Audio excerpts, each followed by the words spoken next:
So as you can see, I've given this paper the title Local Blake, London-based small presses, urban topography and the afterlives of Golgonooza. I was initially unsure about the suitability of a paper entitled Local Blake to a conference entitled Global Blake. However, as the organisers have reminded me, local or London Blake does technically fall, after all, within the scope of the global, if only as one emanation among the very many others that we've been hearing all about at this event.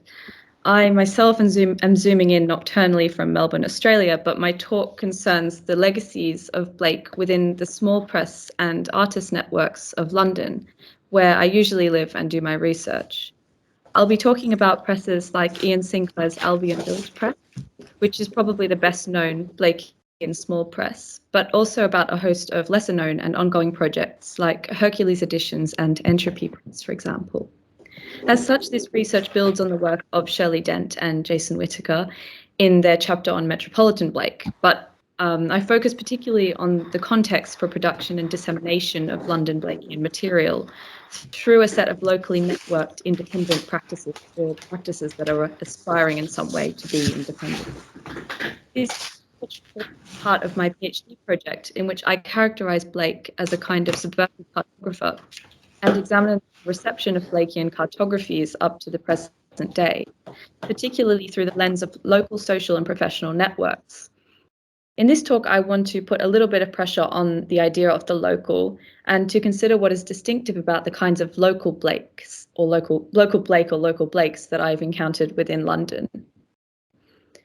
So to my mind, there are two main features that distinguish local Blake.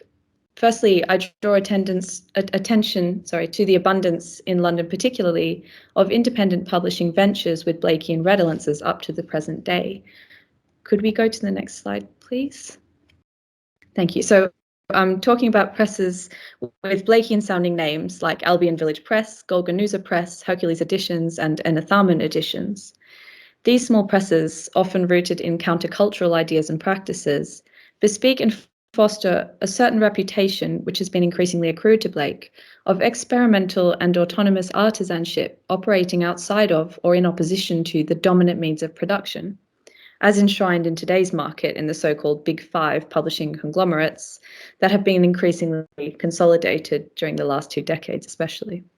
Secondly, I want to emphasise both the importance of place in these small presses' connections to Blake and to Blake's London, and the strongly topographical bent of many of their Blakean publications. In this aspect of my research more broadly, I propose that these ventures participate in the ongoing project of reimagining an ever-emergent urban text, which Blake's work itself metatextually affords or sets in motion. So let's think a bit about the notions of independence and oppositionality. Blake's own position in relation to these categories is, of course, by no means simple. As Martin Myrone has recently written, Blake has often been seen as a kind of problem figure for surveys of British art history, a figure who was, quote, poised precariously and obstinately between obscurity and publicness, success and failure, legibility and complete obscurity, end quote. Despite his rhetorical aversion to the desolate market and to all things institutional, Blake is increasingly being viewed as a reluctant yet nonetheless active participant in the publishing and art worlds of his day, a kind of networked Blake that has been recently fleshed out, for instance, in many of the essays in the 2019 volume Blake in Context, as well as of course, the Blake Show at Tate Britain in 2019 to 2020, curated by Myrone and by Amy Concanham. Next slide, please. Thank you. The celebration of independent Blake seems to have fallen out of fashion somewhat in scholarly writings, but it certainly lives on in the work of independent publishers within London today. In these contexts, particular attention is paid to Blake's illuminated books, which have often been viewed as a shining example in the history of independent publishing by both scholars and practitioners of independent publishing alike.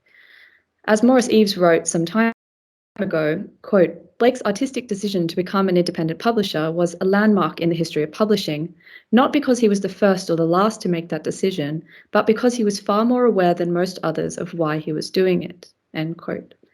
It seems to be the apparent oppositionality of this decision on Blake's part, combined with some sense of Blake's radical politics more generally, that draws the adulation of the London Blakeans, many of whom have gone so far as to adopt Blake as a kind of patron saint of their independent publishing ventures. Many Blakean practitioners, including poet, or rather self-styled poet-topographer Niall McDevitt, and photographer and publisher Max Reeves, connect their practices with the phenomenon of counterculture and associated DIY practices, as championed in North America during the 60s, for instance, in the legendary Whole Earth catalogue established by Stuart Brand. In Britain, self-publication and DIY production was also being widely adopted to radical ends in the cultural sphere. For instance, in the pamphlets of the British Poetry Revival, a loose intergenerational movement reacting against the perceived conservatism of mainstream British poetry in the period. Blake was, of course, very dear to many participants in this movement, such as Ian Sinclair, Brian Catling, J.H. Prynne, and the late Michael Horowitz, an enthusiasm which would, of course, have been spurred on by encounters with Allen Ginsberg on his visits to London in the 60s. In recent years, many other practitioners have emphasised their connection with the concept of DIY in publishing terms. Chris McCabe, for instance, one of many London Blakeans who I've interviewed during the past year, has compared in principle the production of, quote, stapled and bound DIY zine type things, end quote, to Blake's self-publishing cottage industry model, though noting that such creations tend to have, quote, no frills, whereas Blake had many frills. Often practitioners discuss DIY in connection with some notion of counterculture. New River Press spoke in an interview with me about his early experiences as an editor of the still active International Times magazine, which he called a kind of, quote, countercultural magazine, begun in the 1960s, started by Barry Miles, and which he described and he described his work on a 50th anniversary International Times issue as being, quote, DIY positive utopian, end quote. Describing Blakean punk poet Stephen Micallef, Entropy Press editor Max Reeves remarked, quote, he is very much from a punk rock background, DIY, he's got pockets full of poems. Me and Helen Elwes, his partner, are always kind of ironing out his poems so we can scan them, end quote. As McCabe pointed out, in material terms, Blake's illuminated books were hugely lavish productions, and as such, pretty far removed from the world of cheaply printed zines, pamphlets, and chapbooks, especially since the onset of the digital age. Some present-day independently published productions do, however, come closer to the extremely locally distributed, more expensive illuminated book. McCabe, for example, notes his work on what he calls very, very limited edition volumes, which he finds to be closer to Blake, actually, than the independent presses, since in those cases, quote, someone else is in control of typesetting, design, distribution, and so on, whereas with the self-publication model, of course, you do everything, end quote. It is also worth adding, however, that this model of production is also closer to Blake insofar as it has a far smaller print run and tends to be more expensive and locally distributed. Can we go to the next slide, please? Thank you. For instance, the William Blake Congregation's limited edition William Blake birthday book is sold at £25 softbound and £40 hardbound, prices exceeding those of many typical trade books today. Despite such tensions, a narrative of Blakean artistic freedom is repeatedly invoked by small press ventures as a means of positing their own relationship, as Georgina Colby has put it, unevenly askance to the mainstream, whether the presses, quote, see themselves as resisting, as excluded by, or as struggling to be successful within the main forces of contemporary capitalism, end quote. Though diverse, there does seem to be some unity and diversity among these various Blakeans. A common thread emerges in the adoption of Blake as an exemplar of independent publication, seen through a lens that is by turns collectivist and individualist.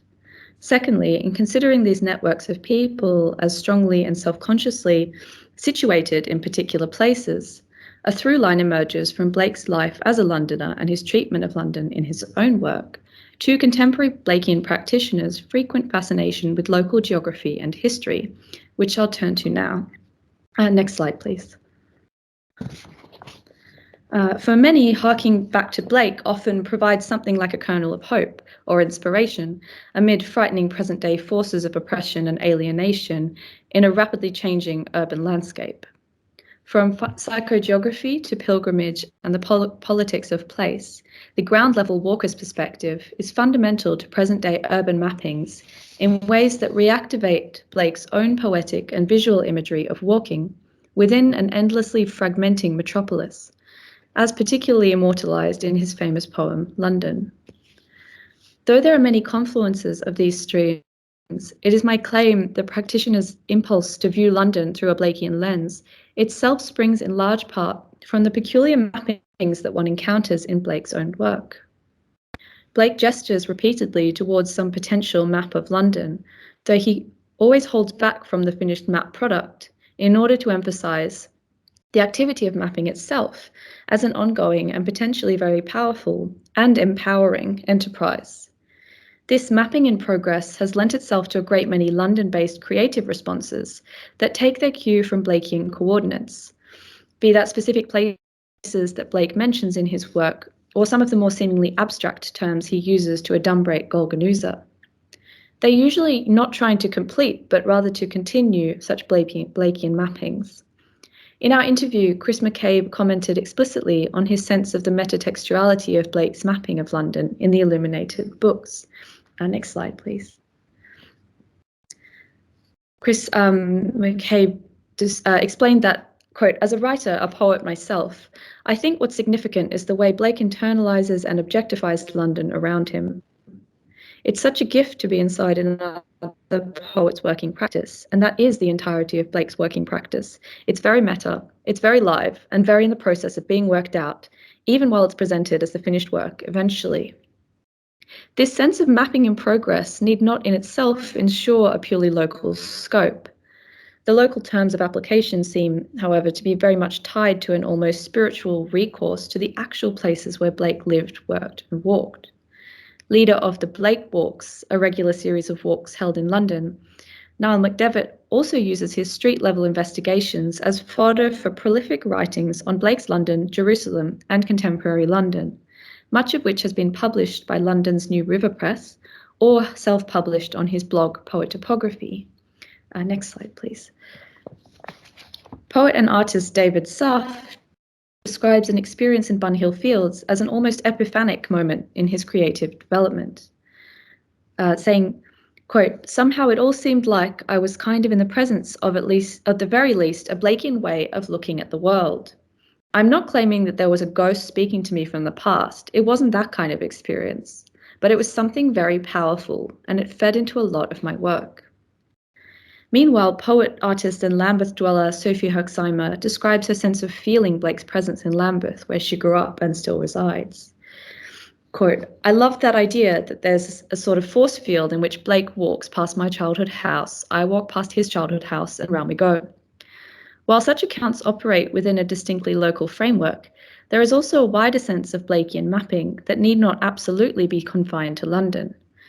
The kind of muddling of temporalities that both Herzheimer and McCabe call anti-chronology is rooted in the logic and content of Blake's work. This aspect of contemporary psychogeographical response can be understood as directly afforded or opened up by Blake's texts themselves in a way that has the potential for wider applicability. So from this brief jaunt through Blakean independent publishing in London, I hope it'll be evident that these activities tend to operate at a fairly local level, even taking into account the potentially wider reach of online publishing. And this is something that I think makes them a distinctive formation in the reception of Blake. While this may give the impression of a coherent community or even coterie of Blakeans preaching to the converted, the situation is not always so insular. Stephen Micallef and Helen Elwes run a Facebook page for the William Blake congregation with over 800 followers across the globe, and I'm sure that number's grown since I last checked. During the coronavirus pandemic, they recently invited members of the group to hold their own celebrations for Blake's birthday and to post photographs to the page, receiving, for instance, footage of celebrants singing from mountaintops in Portugal. Within London, the networks are continually evolving and intersecting with one another. There are often new participants and voices emerging. and each of them engages differently with Blake, and in particular with the continued project of imagining and reimagining Golgonooza. I think there's one final slide where I just wanted to note that Jason very kindly allowed me to publish the transcripts of some of the interviews on zoomorphosis, his Blake blog. So if you're interested in reading those, do go and have a look at the blog. Thank you.